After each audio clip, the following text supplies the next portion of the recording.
All right. It is 10:05. I've already entered my info into the chat for Advocates Personal Care. If you guys have been on here before or met me, you also know that I have my own organization, Walking Spirit, which is focused on accessible diversity, equity, and inclusion assessments, consulting, and training from a disability-focused lens. So that is something that I'm going to enter real quick, and then we will get going. Anybody who's new, please enter your info into the chat so that people know how to contact you, and so that I know who to make certain gets on the calendar invite when I send out the next one. So here we go real quick. And then we will get going.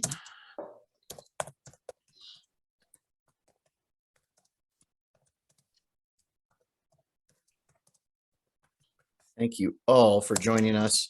If you have not joined us before, or this is the first time, this is the Disabilities and Conditions of Aging Network that is, I want to say this is maybe our 6th meeting.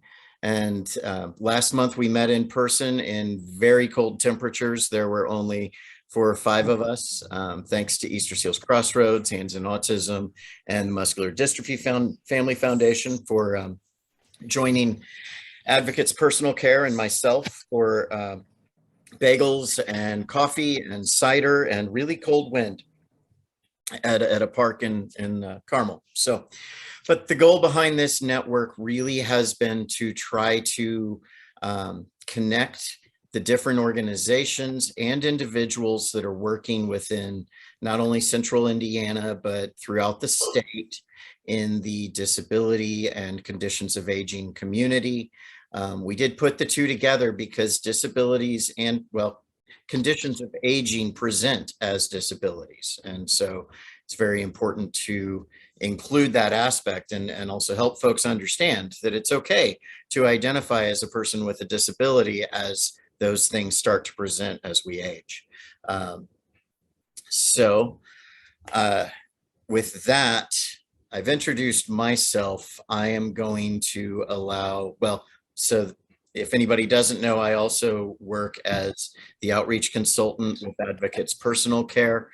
Advocates Personal Care is a Medicaid waiver service provider that is focused on providing attendant care.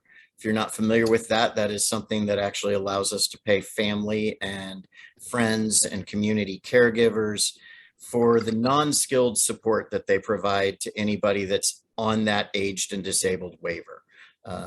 Some of the exciting things going on within Advocates, we are also in the process of applying to be on the 2 BEADS waivers. So we're hoping to be able to provide family structured caregiving under the community integration and habilitation waiver in the near future, and also the PAC services under the family support waiver. Those services are very, very similar to attendant care and what we're already doing. Advocates Personal Care is has a sister company, which is Kids First. Both are run by Ina Picard. So I will ask her to go ahead and introduce herself. Then I'm going to take the spotlight this month so that you guys can understand a bit more about me and my background and how we got into this. And because Thanksgiving's coming up, those of you who know the story, that's why I stole this month. And so Ina, if you want to go ahead, and then after that, I'll do my little presentation, and then we'll have a speed round where everybody gets to introduce themselves and talk about what's going on. So. Hi, everybody. I apologize. I'm in the car. My husband hid the keys.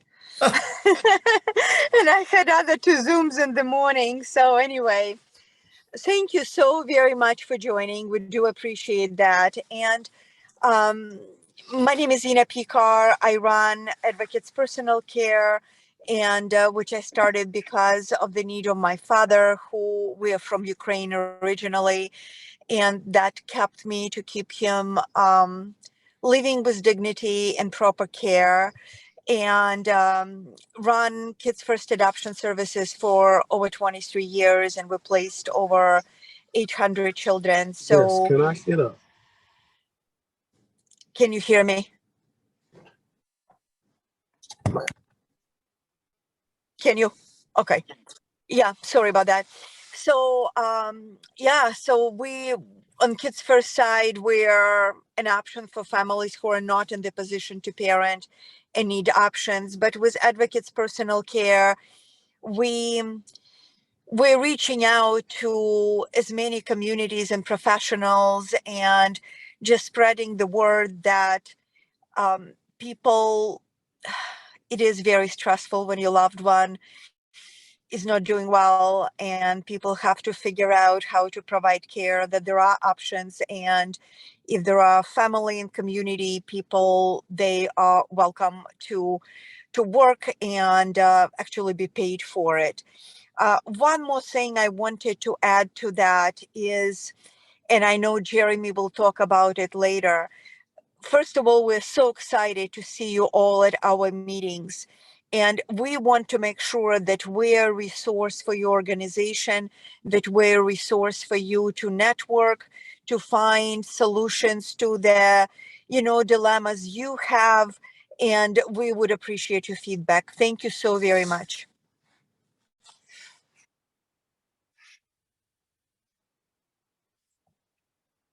I was distracted for a moment. Did you mention anything about Kids First? I did. I Okay. did. I mentioned that we do adoption work, and yeah. And if somebody has questions, Jeremy, do you mind, because I'm driving, to put my email addresses? I will And put it in. you're even welcome to put my cell, because if people have questions, my life is so busy and crazy. Just shoot me a text and say, hey, this is my name. I have a question. Let's connect. And I am so thankful and eager to connect with anybody who is interested in. Thank you. Thank you. All right. So yes, I will make certain that Ina's contact info is in there in a few minutes. So getting back to, like I said, I'm going to tell you guys about my story today. And with Thanksgiving coming up, we thought this would be an interesting thing, an interesting tie-in. So my background really was in the hotel and restaurant industry. I have a degree in consumer and family sciences from Purdue University and spent 10 years working in that business. I was actually about 6 months into a new job as the director of operations at the Walden Inn and Conference Center on DePaul University's campus in Greencastle, Indiana. When one night in October, 17 years ago, I was on my way home driving back to Indianapolis, and a 16-year-old turned left in front of me on a county road. And I remember bits and pieces of it. It's like a broken puzzle that doesn't quite fit together anymore. But I do remember seeing the other driver approach a stop sign. I was going about 55 miles an hour on a county road when out in the middle of nowhere, cornfields, horse farms, when this other driver, to this day, I can't recall whether that person stopped and then went ahead or if they ran the stop sign. I just remember this moment of shock as I saw them pulling out in front of me. And so I swerved to avoid T-boning that driver at 55 miles an hour. Unfortunately, we know now that driver slammed their foot down on a gas pedal and on their gas pedal instead of the brake, sped faster into the intersection, hit my Jeep Wrangler on the passenger side, and forced me off the road into a utility pole. The last thing that I really recall from that, and in my memory, my Jeep was oriented on all four tires as it should be. And I remember trying to open the door and not being able to get it opened. And I remember trying to get the soft top off of my Jeep, thinking that was my other way out. And for some reason, not being able to get it pushed open, even though I had unlatched it. And even in my memory, I remember reaching for the latches and undoing them. And then hearing a woman's voice asking who I was and telling me that I was going to be okay and that she wasn't going to leave me until they got me out. And my response to that was that I could smell smoke and I saw flames. And what I remember seeing was this weird liquid fire that seemed to be coming out of the radio and moving off in this direction. And then telling that woman that that I was on fire and begging for them to get me out. And really my memory stops at the point that I looked up at what I thought was the sky, though I now know that my Jeep was actually up on its passenger side and I was suspended in the driver's seat and pinned in from the damage caused when I hit the utility pole. So I was really looking at a cornfield and I yelled out, "God, this is not how I die." And at that point, my memory goes blank. 6 weeks later, I woke up in the burn unit at what was then Wishart Hospital. And it took probably 3 or 4 days for the drugs that they used to keep me in a medically induced coma to finally clear. And as that was taking place, I was becoming aware of the fact that something was wrong with my lower legs. And I remember thinking that I knew that I was in a burn unit. I remember thinking that I must be in some weird kind of bed, that my lower legs were down inside of the mattress or something because I couldn't see them. And then gradually I became aware of the fact that what had taken place while I was asleep was that both of my legs had been amputated. And they also, at the time, the other injuries that I had, waking up in that state, I had a feeding tube going into my stomach. I had a trach. My jaw was wired shut, and I had my right wrist was splinted. And it took. So one of the things that they told me about when they explained all the injuries was that my jaw was wired shut. That was really the last part of the facial damage that I had sustained. And apparently my forehead, my eye sockets, my cheekbones, and my nose were all broken and fractured. And the doctors had described the x-ray of my skull basically looking like the spider web pattern of a broken windshield. And so they had intended to do a surgery where they were literally going to cut from here to here, peel my face back, put in metal plates to put everything back together, and then put it back on and stitch it back in place. They had studied my sister's bone structure extensively. They had looked at lots of pictures to get an understanding of what I was supposed to look like, because the person that arrived in that emergency room looked nothing like the person sitting here today. Now, they then went on to tell me that because I had suffered severe infections as a result of the burns, and my vitals were not stable, so they could not risk doing that facial reconstruction surgery, that over the 6 weeks, when I finally got to a point where I was stable enough, they did a new x-ray, and part of that medically induced coma included a paralytic. I had stayed so still for that length of time that all the bones in my face stayed where they belonged and knitted back into place perfectly. So I didn't have that facial reconstruction surgery. Now, them telling me that while I'm laying in a hospital bed with my legs having been amputated without making that decision myself, made me believe that I had superhuman healing powers, and so they should not have done the amputations. One of my physical therapists, my long-term physical therapist, realized what an impact that was having on my emotional state, and the fact that this had been done without my saying yes or no. And it was my parents who agreed to allow the surgeries to take place. And thank God they did. I went through 39 surgeries before I was finally discharged from the hospital. But that physical therapist, when she recognized what that trauma was causing, finally showed me the pictures. And once I saw the pictures of my legs and the burns, I understood why the amputations had to take place. Um, I struggled with a lot during that period. And honestly, what the nurses and the doctors saw was somebody who was really strangely very well adjusted and wasn't crying and wasn't getting angry and wasn't expressing any frustrations.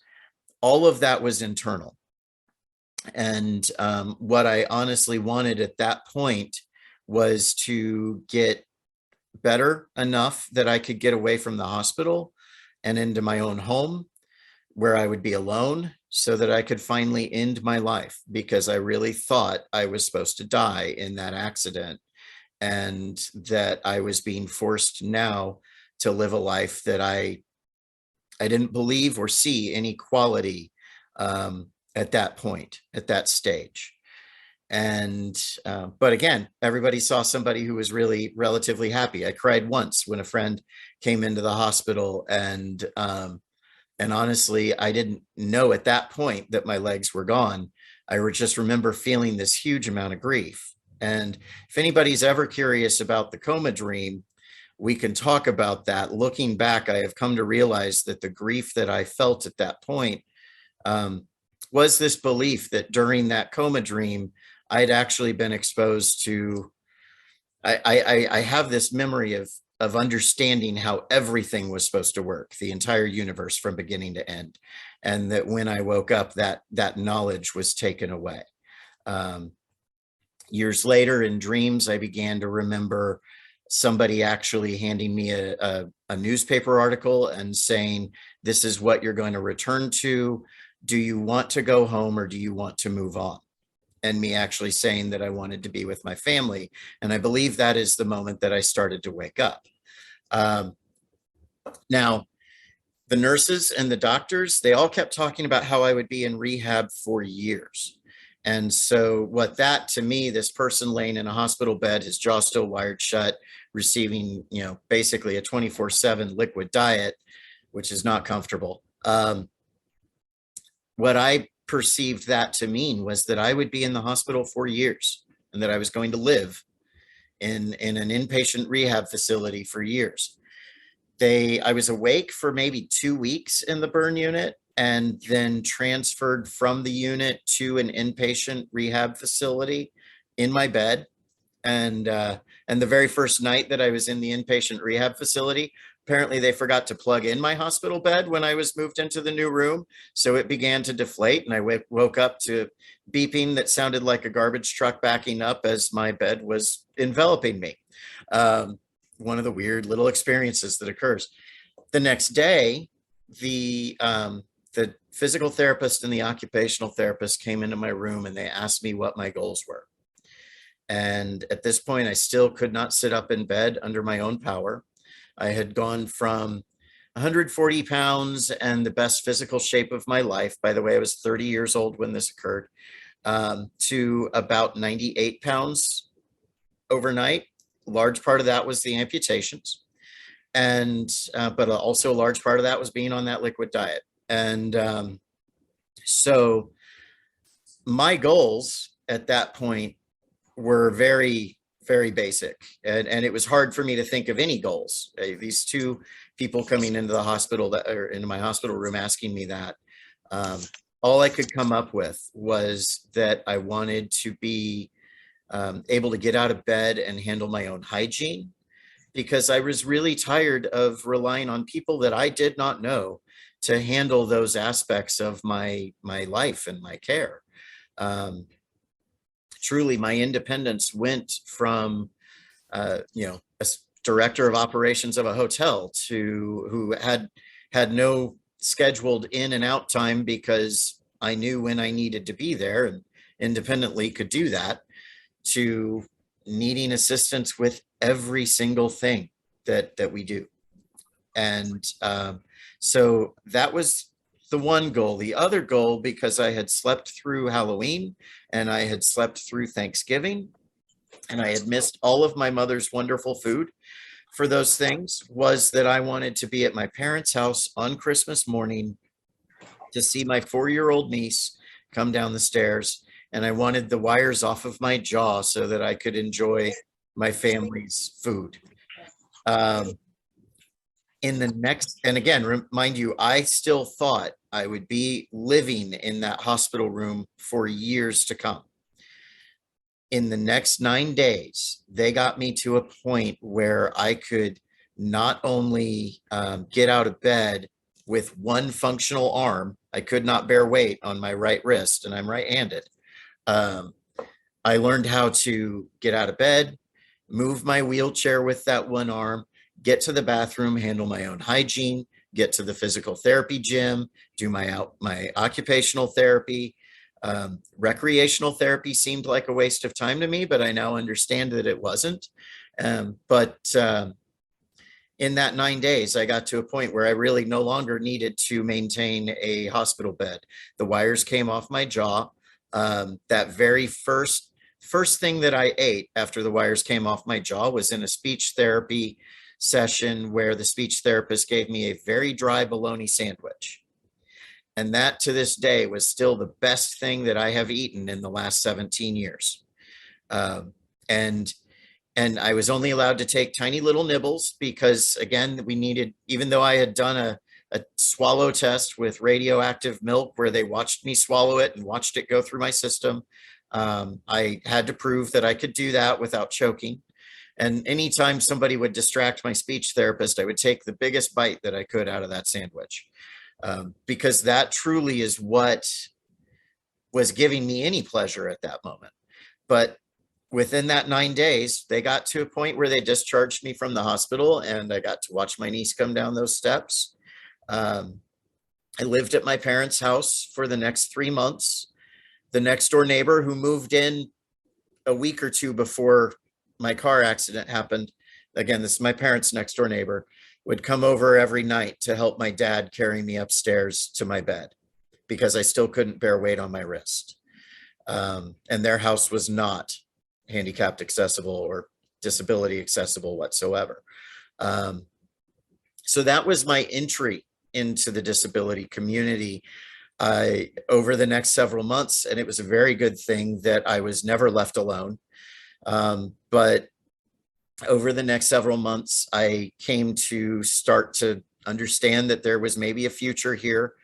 I found the police report from the accident, and the police officer who had actually gotten married at the hotel that I was managing was the one who filled out the report. And I remembered his wife's phone number. So I called her. She put me in touch with the other people that responded to the accident. And what I learned was that at that accident scene, that woman's voice, she was the second person to arrive. The first person who arrived at the accident, nobody witnessed it, was a minister who planned on staying home and eating food from or ordering pizza and watching a movie with his girlfriend. Had a craving for food he could only get at a restaurant the next town over. And so that's where they went, and they came upon the scene of the accident. The next person there was a retired nurse. That's the woman's voice that I remembered hearing.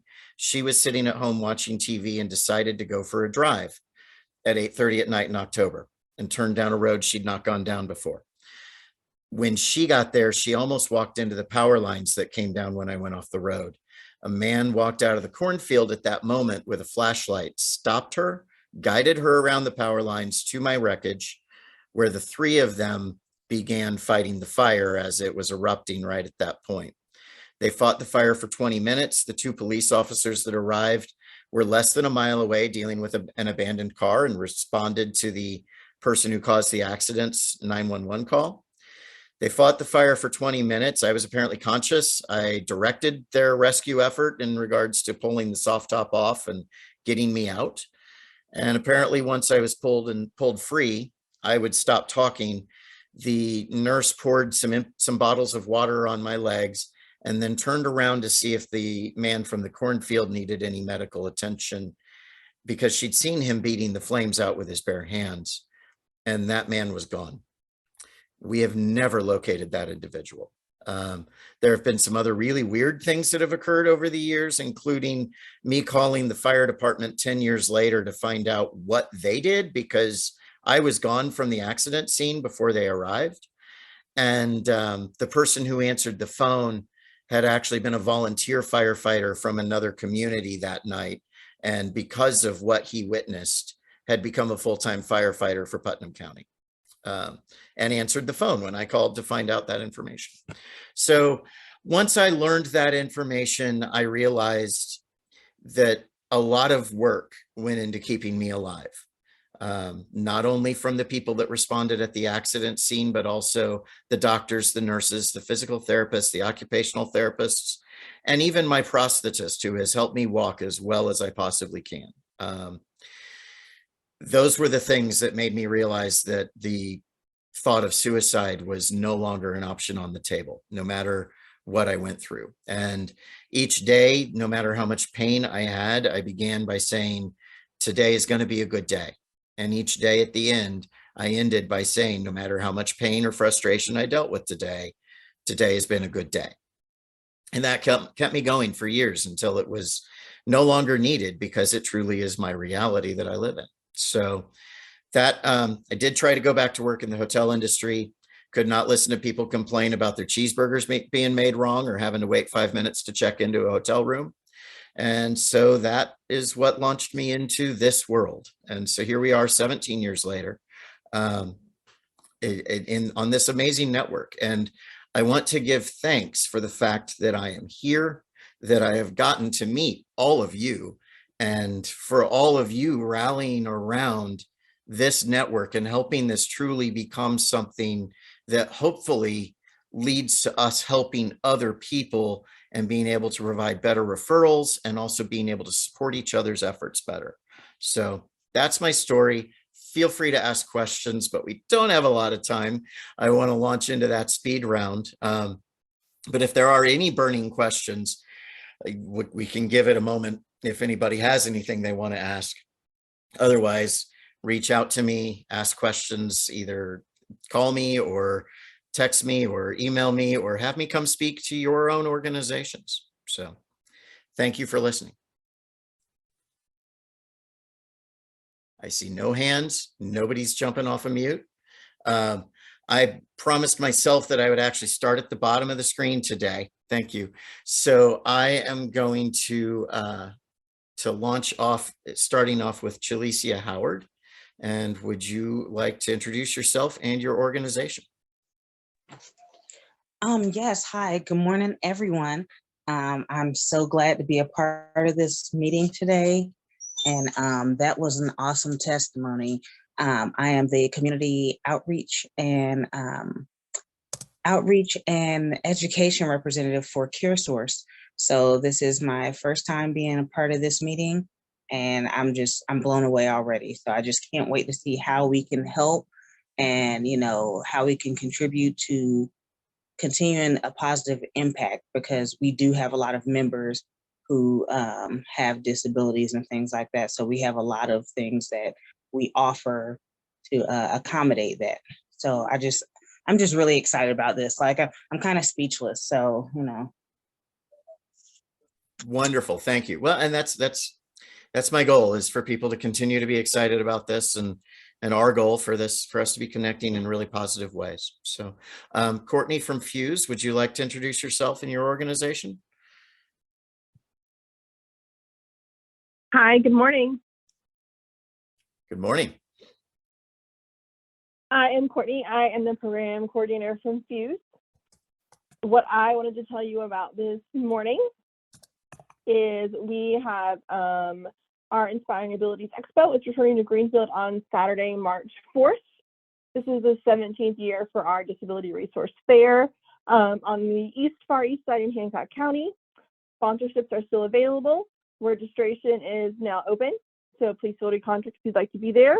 An advocate was there last year, and that's how I met Jeremy.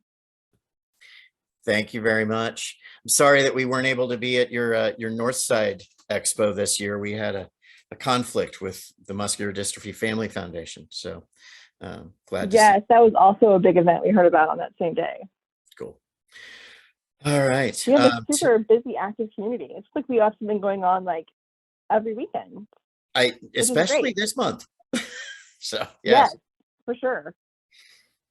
thank you. All right, Tim Vermand, would you like to introduce yourself, sir?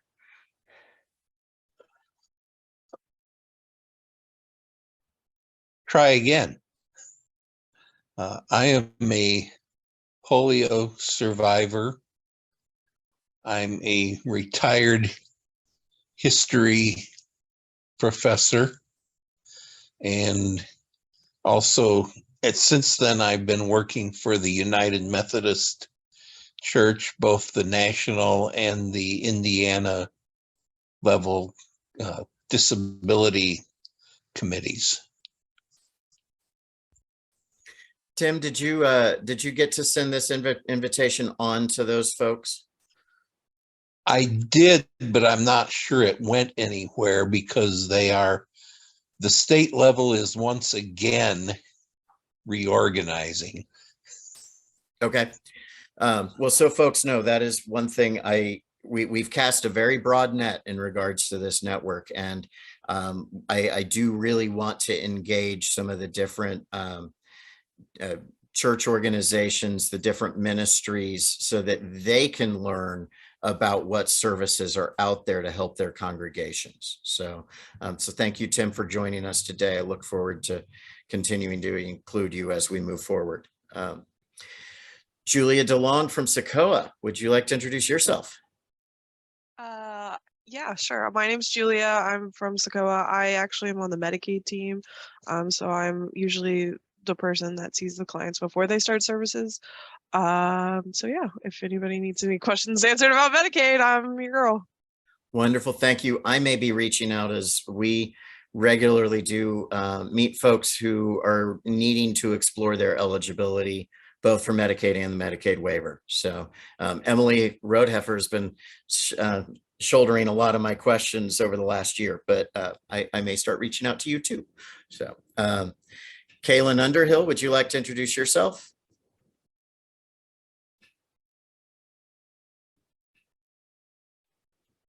All right, Kaylin, I will come back in a moment.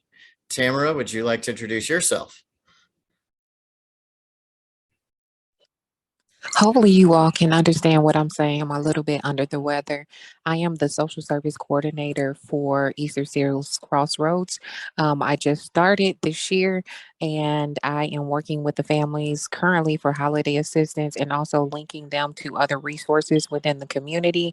And I'm trying to work with my supervisor on being able to assist the families financially as well. We have a lot of families that come in who come from different walks of life, and some of them need assistance with rental assistance as well as utilities and things like that. So it becomes a little hard when you're taking care of a loved one that has a disability and you don't have the proper income coming in and things like that. So I'm trying to push to see if we can have some type of in-house financial assistance program, which would be awesome. So I'm working with the families on linking them to resources that they need that we might not have in-house.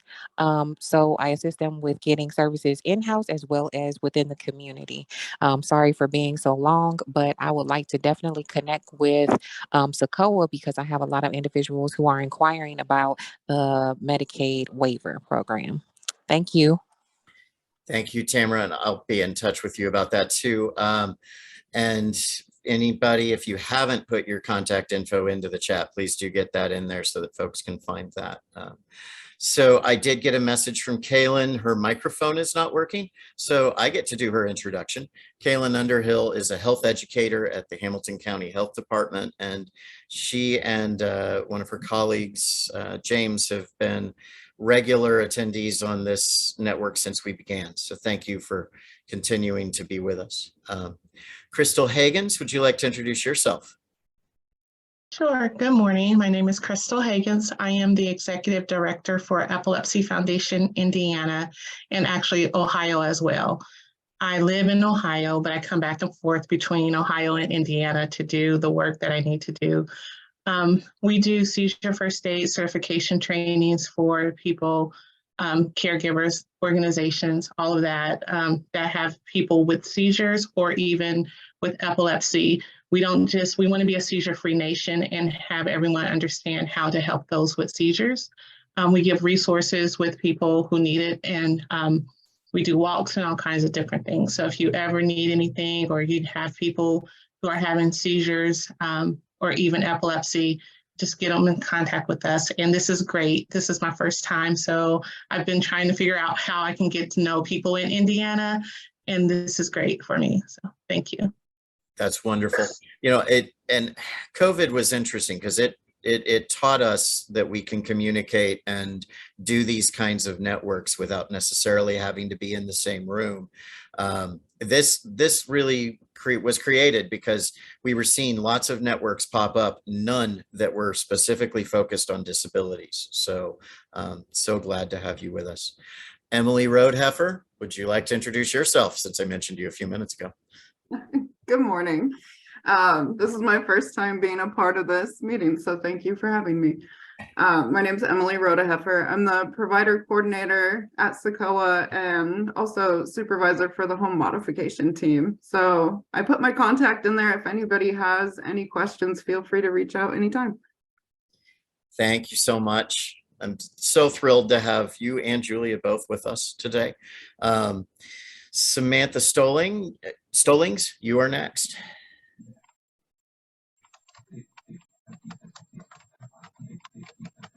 Hello, my name is Samantha Stallings. I am liaison for Amiable Home Care Incorporated. Our co-owner, Anthony Smith, is also on here, and our HR director, Kevin Vaughn. We provide Medicaid waiver services to the community. I don't know what else to say. We have residential services. And Anthony, do you have anything else to say? Yes. How everybody doing? Good morning. I was going to introduce you next anyways. Go right ahead. Yes. Let me put my thing on real quick. I know a lot of people probably seen me before, or if not, how you all doing? I'm Anthony Smith with Amiable Home Care. I'm the director / co-owner as well. We work with the Medicaid waiver. So, you know, the A&D waiver, and they spoke about the TBI waiver yesterday as well. I guess they're trying to do something with that. So we attend care as well, it's all together. Then we have the DD waiver side as well, where we deal with RHS and DAHAB and, so we have residential service too as well. We're on the verge of working on the PA side, where, skilled nursing. We also found a need for DAHAB programs. I noticed that I get phone calls from individuals and families and things of that nature stating that they trying to find a day program and they on a waiting list and all that stuff going on. So I was like, well, I talked to the team. I said, what if we start one? Let's start a day pad program. We're working on that. Hopefully get it at the top of the year, if not by March of next year. Hopefully we see that coming. And we just here to try to help the community, out. Like I said, my wife and I, we have 7 children. 2 of them are on the spectrum. So, we not only work with it, we live with it, so we understand what's going on. And I feel like this is a need to give back, if that makes sense. Like, I want to give back because we go through it, and it's like, we can share this right here that you invited me to. I really appreciate it, because we can bounce off ideas. You can help me and find, just giving resources to benefit our children, families, and whoever else that need it. Thank you, Anthony. One thing that I have found in the outreach work that I've done is that it seems like, especially when it comes to young children, especially infants and toddlers, that is an area that there are not many home health care companies that are willing to take on that liability. So if that is, if children are if that is something that you guys are able to do, that would be wonderful for this group to know. Absolutely. Mhm. So yes, thank you very much for joining us. All right, did he leave? I was going to introduce Bradley Keene from the Southeast Neighborhood Development, but I am not seeing him on my screen anymore. And this is why I started at the bottom this time, because those are the folks that I tend to lose. All right, so you guys are aware the Southeast Neighborhood Development is actually in the process of working on some accessible housing, both visitable accessible housing and also fully accessible housing. So Bradley Keene with the Southeast Neighborhood Development, that's what he does. So I was looking forward to him being able to talk about that, but unfortunately he left. If he pops back in, I will give him a chance to talk again. Carly, you're next. I'm going to get your last name wrong. Is it Sorrentino Coulter? That's okay. I learned in kindergarten, if it started with an S and it ended in an O, I answered because it was always me. So Okay. I'm Carly Shortino Poulter. I'm the director of the ARC Advocacy Network at the ARC of Indiana. The ARC is an advocacy organization for people with intellectual and developmental disabilities and their families. We were actually founded back in 1956 by families who wanted a better life for their kids, as simple as that sounds. Today, we have more than 44 chapters across the state of Indiana, and we have more than 29,000 members across the state because we are a membership-based organization. At the state level, we are not a service provider at all. We are information and advocacy. We are here to help people find what resources are out there and available, try to troubleshoot whenever there are problems, because let's be honest, there will always be something that goes sideways. And so we're here to try to help people figure that out and figure out how to take care of it. And really just try to answer whatever questions they have. We also have the ARC Master Trust, which is the state's largest pooled special needs trust. It's a way to set money aside without jeopardizing your Social Security or your Medicaid benefits. And then we also founded the Erskine Green Training Institute up in Muncie 6 years ago. So I don't know if any of you are familiar, well, I know some of you are familiar with Erskine Green, and I will be completely honest, I am totally biased because I'm a very proud mom of an EGTI alum. But Erskine Green is a residential training program where people with any type of disability can learn the hotel, restaurant, or hospital industry. They actually live in the hotel in Muncie for either 10 or 13 weeks, depending on which program they choose. Load up on whatever professional certifications there may be, and then go back to their home communities to get real competitive wage, community-based jobs. And our graduates actually have an 80% employment rate. So it's something that we're really, really proud of. So that's kind of the ARC in a nutshell. And Anthony, I could not agree with you more. I am also a fellow parent. I've got a 22-year-old and a 16-year-old with depression and anxiety. So yep, when you live it, it's a totally different thing. Wonderful. Thank you, Carly. All right, Bradley, you're back on. Your turn. Yeah, we'll see how this goes. My computer's throwing temper tantrums today. But my name is Brad. I'm with Southeast Neighborhood Development, and I do our owner-occupied repair program. So we do deal with a lot of accessibility issues, trying to help seniors and people age in place in their homes. So it is a income qualified program. They have to be below certain income levels, but happy to partner with anybody else. We do work primarily in the southeast section quarter of Indianapolis within our catchment area, but we actually have worked out something with the city. This wouldn't necessarily be so much for accessibility unless it was an emergency thing, but we are working citywide for emergency repairs over the winter. So if you know somebody whose furnace goes out, who you think might qualify, they do have to be a homeowners, or there's certain questions and things they have to talk about, or we have to verify, but they can certainly contact me and see if we can help them. But glad to make these connections and hear these stories. Congratulations on your progress and your story. It's moving. So thank you. Thank you. Bradley, I did mention while you were off that you guys are currently working on developing some accessible housing, some visitable housing, as well as some fully accessible housing. So Yes, thank you. That's actually my partner Josh. He handles the those are homes that are being built for sale. So he handles that program. But yes, we specifically have made an effort to make to build houses that are either have visitability requirements, and we've even done one that's totally ADA accessible. So trying to throw those in the mix too, so that everybody who wants to have a house has an opportunity to get one that works. all right, thank you very much.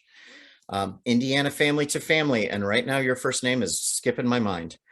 Hi, my name is Sherry, and I'm with Indiana Family to Family.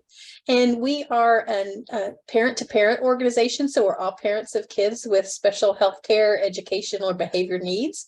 And our goal is to be able to connect families to the resources and supports and information that they need to help their families be most successful.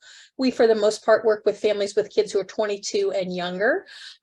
So our goal is to, again, to try to find those resources that they need and help to simplify, and also connect with them on a level that only somebody who's kind of experiencing some of those same things can do. One of the things that I think that could be valuable to the organizations that are here is that we have on our website some fact sheets on a whole bunch of different topics that can be printed off and distributed to families that you're working with on a variety of different topics. We have some on healthcare financing, including waivers and Medicaid and SSI. We have fact sheet about the life course, guardianship, future planning. We have genetics testing if families are going through that to learn about that, early childhood education, just a variety of different topics. And we are getting more and more of those in Spanish as well, so that if families need that, we're trying to do that. We're in the beginning stages of getting several other language translations for some of those primary ones as well. So I think that, again, that's a good resource that you guys could benefit from as well. But if anybody's working with any families who have children that they have questions and they want some, more options and ideas explored, they're always welcome to be able to send them our direction, and we'll definitely help out with that. Thank you. Thank you. I refer you guys all the time, by the way. Beautiful. Krista Martin, thank you for joining us. You want to introduce yourself? Oh my, yes. Can you hear me? Yes, we can also see your beautiful sky. Awesome. So yes, I got the best office in the house. So I work remote, as I like to call it. But I work for Direct Employers Association based out of Indianapolis. And I am the Disability and Community Outreach Specialist. I cover vocational rehabilitation, state agencies for blind, American Indian vocational rehabilitation services, and all things employment and disability in all 50 states, the U.S. territories, Canada, and beyond. So I've been trying to join you guys for a couple months now. Glad I was able to make it. And Jeremy, thank you so much for, again, providing your testimony and your story today. It's, an incredible journey you've been on over the past 17 years. I put the information in the chat for the Indianapolis Disability Talent Showcase, which is an initiative with the Work to Include Coalition of Indiana for Employment First that we've been involved with. BOSMA, shout out our longtime partners. We love BOSMA and all that you guys do. Big supporters there. And so if you guys can make it today, virtually or in person, I definitely encourage you to. This is going to be a monthly thing. We started in September and hosted at our offices, and then Easter Seals Crossroads, and Brian Norton and his crew has been so kind as to, pick that up for the physical space. We're still working to see what's going to happen in, December there. So stay posted. But, we are a member association made up by employers for employers. So we're close to 1,000 employers that make up our members of our association.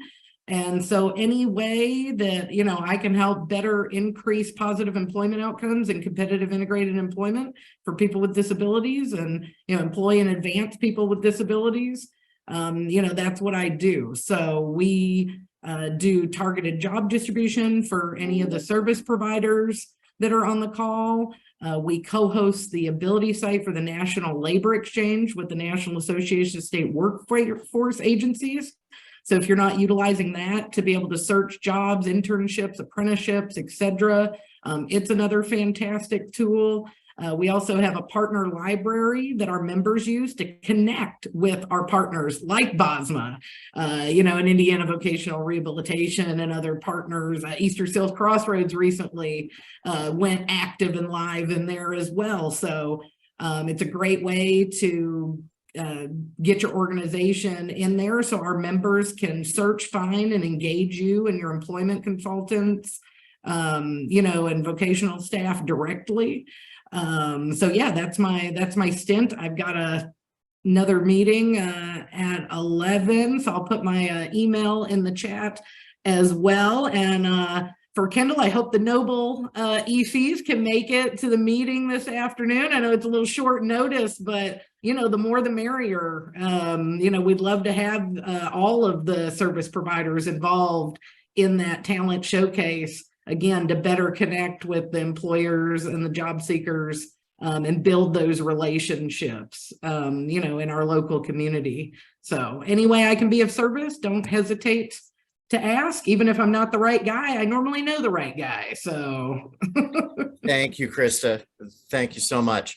All right, we have about 4 minutes left. I have a few more people to get through. If folks are willing to stay on a few extra minutes, that'd be great. Jessica Garber with Connections Case Management. Would you like to introduce yourself? Hi, thanks, Jeremy, for having me. I see several familiar faces on here today. So a lot of you already know me. My name's Jessica Garber. I am the marketing director at Connections Case Management. We do waiver case management. So we provide case management services to the A&D population, the traumatic brain injury, the family support, as well as the CIH waiver. We are a smaller agency. We have roughly about 80 employees. One of the parents that are co-owners of our company is also a mother of a special needs child that is on the waiver. So, for us, providing good quality services to our individuals is of utmost importance. Several of our case managers are also parents that have children on the waiver. And something that we started this past year is we started doing resource fairs. We have provided so far this year 5 resource fairs throughout the state. We did one in Evansville, Terre Haute, New Albany, the south side of Indianapolis, and we just did one this past weekend, which many of you were involved in on the north side of Indianapolis, or excuse me, in Noblesville. And so our goal for 2023 is to hit all 8 BEADS districts. So that is our plan, is to try to provide at least one resource fair in all 8 BEADS districts. And so we are in that planning process right now. And I will hope to invite all of you that are on this call for future information about those resources so that everybody can be involved. It's been very successful so far. This past weekend, we had over 60 vendors sign up for that. The weather, unfortunately, played a little factor, I think, in the attendance of the attendees, unfortunately. And it's also, I think, for the places that we've been in our first year, it's been a little bit more challenging trying to get the word out there and to advertise. So that is something that we're still working on, is to be able to get more information out there to families. But that is our company. And we are happy to work with any other individuals or any other companies that are looking to provide resources or connect to get the word out about waiver services. So thanks for having us today. Thank you. All right, Ruth Roberts. Can I say a couple? Yeah, go ahead, Ina. I'm so sorry. I don't mean to interrupt. I just wanted, before we leave, to say that we so appreciate your story, and it is not just powerful, but it is also a lesson to all of us who are working in this industry, how to work with people, how to read read their mind, how to be there with them, what kind of care is needed. So thank you, Jeremy. Oh, my pleasure. Thank you. All right, Ruth, would you like to introduce your organization? Yes, hi. I also was very moved by your story, and I also wanted to say to Jessica, even if the weather maybe kept families from coming out, the networking between providers made it so worth it. It was a wonderful fair. So kudos, and thanks for everybody for including us. I work with Specialized Home Care Services, and we are a waiver provider, and we provide home modifications, but we tend to specialize in sensory type of items. It's kind of that service that not a lot of people are necessarily aware can be covered on the waiver, and that tends to be where we focus. So like weighted blankets and vests, sensory lights. You know, if somebody has a behavioral therapist and they make recommendations, certainly we can look at different items that the waiver might help to fund. So that's where we focus. All right. Thank you very much. Maria Holmes, would you like to introduce yourself? I don't know if I'm last, but I'll keep it very quick. I'm with the Alzheimer's Association. I'm a licensed clinical social worker, and we have a range of free services for anything related to dementia. For families at any stage of the journey. We have a helpline, we have education programs, we have local caregiver support groups. We'd love to come back at some point and just say a little bit more about our services, because we have a community resource finder, which is a database that we run with AARP. So any providers who have who serve seniors can have their organizations on this database, and that's where we send all our families to look for local providers. So I'd love to be able to share a little bit more about that maybe next month. Yes, we'll absolutely make that happen. One thing, and I include this every month when I send out the invites, please let me know if you would like time on the agenda for the next meeting. So Maria, we'll make certain that you're on there for next month. Okay. Jamie, I'm sorry to make you be at the very end, but Jamie McCabe, please introduce yourself and your very important organization. Hi guys, so glad to be here. Wow, Jeremy, inspiring beyond all words, your story. Thank you again for sharing. And we would be, like I said, more than honored to be able to share that in a future issue to inspire other people in the state of Indiana. So Jamie McCabe, I publish Special Needs Living. I'm a parent. My son is 10 now, severely autistic, epileptic, and nonverbal. And from pain to purpose, I realized I wasn't the only parent in the state that had a kid with special needs that felt alone and isolated, and been in publishing since 2013 and launched Special Needs Living in 2020. We're right now reaching over 30,000 people plus in the state of Indiana, and it's a blessing. The stories are very real and personal, and they help families and individuals not feel alone and isolated, and find hope and connections through meeting each other through events, and also through the resources that are in there as well. So our goal is to help bridge that gap and to bring the community together where we can all grow and connect and build relationships and flourish. So I will include. You just went muted. Sorry, I'll include additional information in the chat box. So if you want to connect or learn more or have a story to share, I will say one more quick thing. We are doing in January a really cool issue, and we'd love to celebrate and highlight any milestones from 2022 or any favorite memories from 2022. So if you guys want to include those, you can email those photos over to me and we can get those in January as well. So thank you. Wonderful. Thank you all so much. I am sorry that I went a little bit long with my part, which pushed us a little bit long into the 11 o'clock hour. I know Ina has a meeting to get to, but yeah, we really do want this to become something where we are, working together to grow these partnerships. So please do let me know if you want anything on the agenda for next month. Maria will make certain that you are on there. And I look forward to seeing folks in December. We are shooting for a different date. We're going to do Monday, December 19th at 10 a.m.